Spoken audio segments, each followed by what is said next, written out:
আসসালামু আলাইকুম, সকলকে স্বাগতম জানাচ্ছি মানববন্ধনের রক্তযোদ্ধা পরিবারের ফেসবুক পেজে এবং ইউটিউব চ্যানেলে। আমরা এখন অবস্থান করছি গাংনীর উদ্দেশ্যে যাচ্ছি। এখন অবস্থান করছি বাঁশবাড়িতে। মানববন্ধনের রক্তযোদ্ধা পরিবারের পক্ষ থেকে এই জুম্মার দিনে মানবিক কাজে ছুটে চলেছে মানববন্ধনের রক্তযোদ্ধার পরিবার। আমাদের মানববন্ধনের রক্তযোদ্ধা পরিবারের সদস্য সাব্বির ভাইয়া, ছোটো ভাই সাব্বিরের বি পজিটিভ ব্লাড টানার উদ্দেশ্যে আমরা এখন গাঙ্গের উদ্দেশ্যে রওনা দিয়েছি। সাব্বির, এদিকে তাকাও, মাথা বের করো। তো আসলে আমরা যে যেখানে থাকি না কেন, আমাদের প্রত্যেকটা সদস্যর একটাই চিন্তা যে মানবিক কাজ কিভাবে করা যায়। এখন বাজে বেলা প্রায় 12টা। এই জুম্মার দিনে সকাল সকাল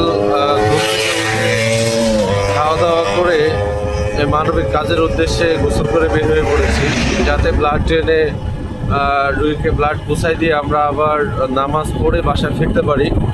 এবং সকলে দোয়া রাখবেন ছোটো ভাই সাব্বিরের জন্য এবং মানববন্ধনের রক্তযোদ্ধা পরিবারের জন্য, যাতে আমরা সর্বদা এইভাবেই অসহায় ও দারিদ্র মানুষের জন্য কাজ করে যেতে পারি। এ পর্যন্ত সবাই ভালো থাকবেন। আসসালামু আলাইকুম।